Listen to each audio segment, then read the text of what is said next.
Welcome back student. तो इस video lecture में हम डिस्कस करेंगे another interesting topic from the chapter enzyme that is the cofactors. तो कोफैक्टर इंपॉर्टेंट है क्योंकि 2-3 शॉर्ट क्वेश्चन यहाँ से आते हैं। इसके अलावा कम्पिटेटिव एग्जाम में इससे एमसीक्यूज आते हैं, तो वीडियो को ध्यान के साथ देखिए आखिर तक। So without wasting the time start करते हैं। What is cofactors. Let suppose हमारे पास ये एक एंजाइम्स है और ये एंजाइम बेसिकली क्या होते हैं, ये प्रोटीनिशियस इन नेचर्स होते हैं। लेट सपोज ये एंजाइम क्या करते हैं, ये इसका एक क्या है सबस्ट्रेट है, यानी वो सब्सटेंस जिस पर एंजाइम एक्ट करता है इसको हम कहते हैं सबस्ट्रेट। तो ये एंजाइम आता है और अपने सबस्ट्रेट पर एक्ट करके या इससे बना देता है product.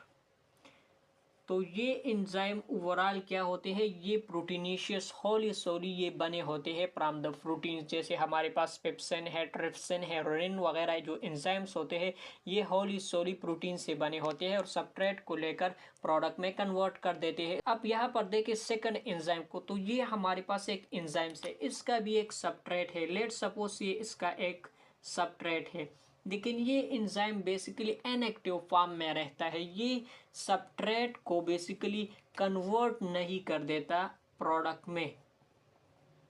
So there is no product formation because this enzyme is inactive. तो ऐसी एंजाइम जिसको एक्टिवेट करने के लिए क्या होती है, नॉन प्रोटीन पार्ट की रिक्वायरमेंट्स होती है। So here this enzyme it will require non protein part for their actions. तो ऐसे एंजाइम्स को हम कहते हैं हलो एंजाइम्स।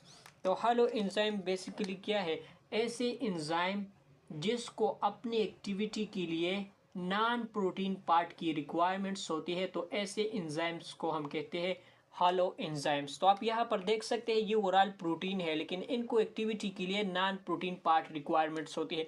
तो ओवरऑल हलो एंजाइम्स में क्या होती है, प्रोटीन पार्ट होती है एंड नॉन प्रोटीन पार्ट्स होती है। अब इस हलो एंजाइम्स की प्रोटीनिशियस पार्ट को हम बेसिकली कहते हैं एपो एंजाइम। तो apo enzyme basically hello enzymes की जो प्रोटीनिशियस पार्ट होती है इसको हम कहते हैं एपो एंजाइम। इसके अलावा इसका जो ये नॉन प्रोटीन पार्ट होती है जो कि रिक्वायर्ड होती है हेलो एंजाइम्स की एक्टिविटी के लिए, इसी को हम बेसिकली कहते हैं कोफैक्टर्स।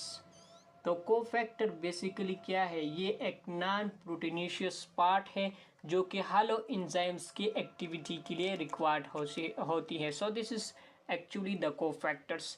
और ये कोफैक्टर हमारे पास एटम्स और मॉलिक्यूल्स हो सकते हैं।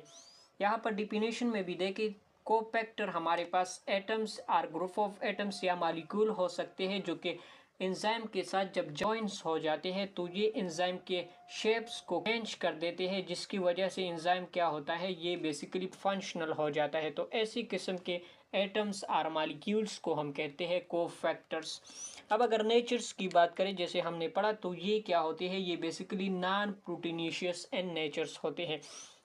और इस कोफैक्टर्स को हम on off switch of the enzymes भी कहते हैं, क्योंकि जब ये नॉन प्रोटीन पार्ट इसी के साथ अटैच हो जाते हैं तो ये एंजाइम बेसिकली सबस्ट्रेट को कन्वर्ट कर देता है प्रोडक्ट में। अब अगर ये नॉन प्रोटीन पार्ट इस हलो एंजाइम के साथ अटैच नहीं है तो ये enzyme basically it will unable to convert the substrate into the product. So that's why the cofactor it is considered as the on off switch of the enzymes. इसके अलावा cofactors को हम हेल्पर मॉलिक्यूल्स भी कहते हैं।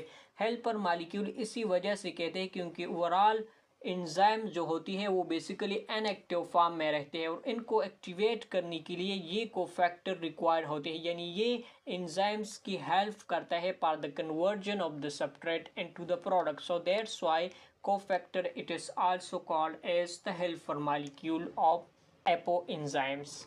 अब cofactors के हमारे पास 2 टाइप्स है, एक को हम कहते हैं इनऑर्गेनिक कोफैक्टर्स, दूसरा हमारे पास है ऑर्गेनिक फैक्टर्स। अब ये जो क्लासिफिकेशंस हमने की ये basically on the basis of the compositions of cofactors के। कोफैक्टर हमारे पास ऑर्गेनिक नेचर्स की है या इनऑर्गेनिक नेचर्स की है, तो इस बेस पर हमारे पास ये इनऑर्गेनिक कोफैक्टर्स है और ऑर्गेनिक कोफैक्टर्स हैं। अब यहाँ पर देखिए इनऑर्गेनिक कोफैक्टर्स को, तो इनऑर्गेनिक कोफैक्टर बेसिकली ऐसे कोफैक्टर्स होते हैं जो बाय नेचर इनऑर्गेनिक होते हैं और एपो एंजाइम्स की एक्टिविटी के लिए रिक्वायर्ड्स होती है। जैसे आप एग्जांपल में देखें, हमारे पास कार्बोनिक एनहाइड्रेस एंजाइम्स है। ये एंजाइम बेसिकली क्या पाया जाता है इन द आरबीसी, तो ये अपने साथ नोट करें, इंपॉर्टेंट है एमसीक्यूज के लिए। ये एंजाइम पाया जाता है आरबीसी में और ये एंजाइम कंसिडर किया जाता है one of the fastest enzyme in our body. Enzyme का जो स्पीड है वो बेसिकली हम फाइंड करते हैं ऑन टर्न ओवर नंबर से। तो टर्न ओवर नंबर्स क्या होता है ये ऑलरेडी हम डिस्कस कर चुके हैं, टर्न ओवर नंबर्स। तो इसका टर्न ओवर नंबर बेसिकली क्या है, ये 6 लाख है, 6 लाख पर सेकंड ये इसका टर्न ओवर नंबर है, यानी एक सेकंड में ये 6 लाख मालिक्यूल्स को प्रोडक्ट में कन्वर्ट कर देता है। ये बेसिकली क्या करते हैं, कार्बोनिक एनहाइड्रेस कार्बन डाइऑक्साइड्स को लेता है और इसे कंबाइन कर देता है वाटर के साथ। जब ये दोनों कंबाइन हो जाते हैं तो इनसे हमारे पास बनते हैं कार्बोनिक एसिड H2CO3। यहाँ पर इस कार्बोनिक एनहाइड्रेस को अपनी एक्टिविटी परफॉर्म करने के लिए क्या होती है, इनऑर्गेनिक कोफैक्टर्स की ज़रूरत होती है। यहाँ पर इनऑर्गेनिक कोफैक्टर हमारे पास जिंक है, यानी एंजाइम, ये कार्बोनिक एनहाइड्रेस एक हॉलो एंजाइम्स है, तो इसकी प्रोटीनीशियस पार्ट एपो एंजाइम्स के लिए इनऑर्गेनिक कोफैक्टर की रिक्वायरमेंट होती है, जो कि इस केस में हमारे पास जिंक है। So this is the first example where the inorganic cofactor is required for the apoenzymes. Next हमारे पास है हेक्सोकाइनेस। तो hexokinase basically it will catalyse the first reactions of the glycolysis, जिसमें क्या होती है, ग्लूकोज होती है और इस ग्लूकोज को कंबाइन किया जाता है विद द एटीपी और ये रिएक्शन कैटालाइज कर देता है बाय द हेक्सोकाइनेस और इससे बनता है ग्लूकोज 6 फास्फेट, यानी एक फास्फेट को एटीपी रिमूव करके ग्लूकोज के 6 कार्बन पर अटैच कर देता है। ये काम बेसिकली हेक्सोकाइनेस परफॉर्म कर देता है, लेकिन इसको नॉन प्रोटीनीशियस पार्ट की रिक्वायरमेंट होती है जो कि इनऑर्गेनिक होनी चाहिए। तो यहाँ पर इनऑर्गेनिक कोफैक्टर्स हमारे पास मैग्नीशियम से, जो कि हेक्सोकाइनेस के लिए रिक्वायरमेंट होती है for their activity. Third example हमारे पास है पायरुवेट काइनेज, जो कि पास्पोइनोल पायरुवेट को पास्पोइनोल पायरुवेट को कन्वर्ट कर देता है पायरुवेट में और ये ग्लाइकोलिसिस का लास्ट रिएक्शंस है।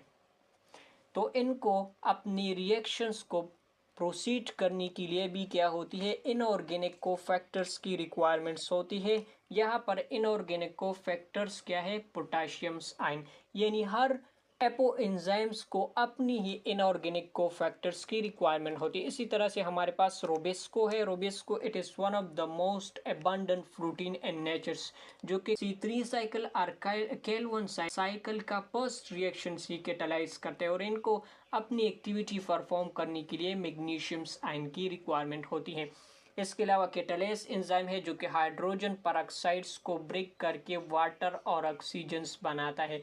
तो इनको अपनी एक्टिविटी के लिए क्या होती है, इनऑर्गेनिक कोफैक्टर्स की रिक्वायरमेंट होती है। यहाँ पर आयरन एंड कॉपर है जो कि इसकी एक्टिविटी के लिए रिक्वायर्ड होती है। सो इनऑर्गेनिक कोफैक्टर्स को हम फॉर्मली कहते हैं मेटल एक्टिवेटर, यानी यहाँ पर देखिए इनऑर्गेनिक कोफैक्टर जो है ये बेसिकली मेटल्स ही है, तो इस वजह से इसको हम कहते हैं मेटल एक्टिवेटर्स। तो मेटल एक्टिवेटर्स क्या होते हैं और इसके एग्जाम्पल यहाँ पर है। तो मेटल एक्टिवेटर बेसिकली हमारे पास इनऑर्गेनिक कोफैक्टर्स को हम मेटल एक्टिवेटर्स कहते हैं और इसके एग्जाम्पल हमारे पास जिंक है, आयरन है, कॉपर है, इसके अलावा मैग्नीशियम है। तो ये सारे क्या है, ये बेसिकली मेटल एक्टिवेटर्स के एग्जाम्पल है। जो नेक्स्ट टाइप है इसको हम कहते हैं ऑर्गेनिक कोफैक्टर्स। तो ऑर्गेनिक कोफैक्टर ऐसे मॉलिक्यूल्स होते हैं जो बाय नेचर ऑर्गेनिक्स होते हैं और ये जब अपने एपो एंजाइम के साथ बॉन्ड हो जाते हैं तो ये एंजाइम को एक्टिवेट कर देता है। अब फर्दर जो ऑर्गेनिक कोफैक्टर्स है इसको हमने फर्दर 2 कैटेगरीज में डिवाइड किया हुआ है on the basis of bonding, कि ये एपो एंजाइम्स के साथ किस टाइप का बॉन्ड्स बनाता है। एक को हम कहते हैं टाइटली बॉन्डेड ऑर्गेनिक कोफैक्टर्स, दूसरे हमारे पास है लूजली बॉन्डेड ऑर्गेनिक कोफैक्टर्स। तो tightly bonded organic cofactors basically क्या होती है, टाइटली बॉन्ड्स हो जाते हैं विद देयर एपो एंजाइम्स। तो ऐसे ऑर्गेनिक कोफैक्टर्स जो कि टाइटली बॉन्डेड होते हैं विद देयर एपो एंजाइम, तो ऐसे ऑर्गेनिक कोफैक्टर्स को हम कहते हैं प्रोस्थेटिक ग्रुप। अब प्रोस्थेटिक ग्रुप के हमारे पास एंजाइम हीम है, फ्लेविन है, बायोटिन्स है। तो ये क्या है, ये प्रोस्थेटिक ग्रुप है जो कि अपने एंजाइम्स के साथ क्या होते हैं, टाइटली बॉन्ड हो जाते हैं और इसी को हम कहते हैं प्रोस्थेटिक ग्रुप। अब नेक्स्ट हमारे पास है ऐसे ऑर्गेनिक कोफैक्टर्स जो कि अपने इन एपो एंजाइम्स के साथ क्या होती है, लूजली बॉन्डेड होते हैं। तो ऐसे ऑर्गेनिक कोफैक्टर्स को हम कहते हैं को एंजाइम्स। तो को एंजाइम को ऑलरेडी हम डाइन्यूक्लियोटाइड में भी पढ़ चुके हैं कि को एंजाइम्स हमारे पास जब एडिनिन डाइन्यूक्लियोटाइड आती है और विटामिन के साथ कंबाइन हो जाती है तो इससे बनता है को एंजाइम। और ये जो को एंजाइम्स होते हैं ये बेसिकली डेरिवेटिव ऑफ विटामिन्स होते हैं। इसके एग्जांपल हमारे पास से निकोटिनामाइड, एडिनिन डाइन्यूक्लियोटाइड, इसके ऑक्सीडाइज एंड रिड्यूस फॉर्म यहाँ पर हमने लिखे। इसके अलावा फ्लेमिन एडिनिन डाइन्यूक्लियोटाइड से थायमिन पायरोफॉस्फेट है, कोएंजाइम ए है, पिरिडोक्सिल फॉस्फेट है। तो ये कोएंजाइम्स है जो कि डिफरेंट विटामिन से बने होते हैं। जैसे एनएडी को देखें तो ये विटामिन B3 के डेरिवेटिव है, प्लेविन विटामिन B2 की डेरिवेटिव है। इसी तरह से थायमिन पायरोफॉस्फेट विटामिन B1 की डेरिवेटिव है, विटामिन B1। इसी तरह से coenzyme A basically vitamin B5 की डेरिवेटिव है। इसी तरह से पिरिडोक्सिल फॉस्फेट विटामिन B6 से बना होता है।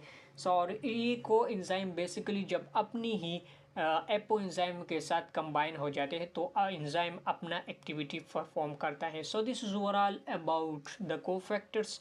आई थिंक आपको लेक्चर समझ आया होगा। फिर भी अगर कोई डाउट है, क्वेश्चंस है तो आप कमेंट सेक्शन में पूछ सकते हैं। सो मिलते हैं अगले वीडियो लेक्चर में। Thank you so much for watching.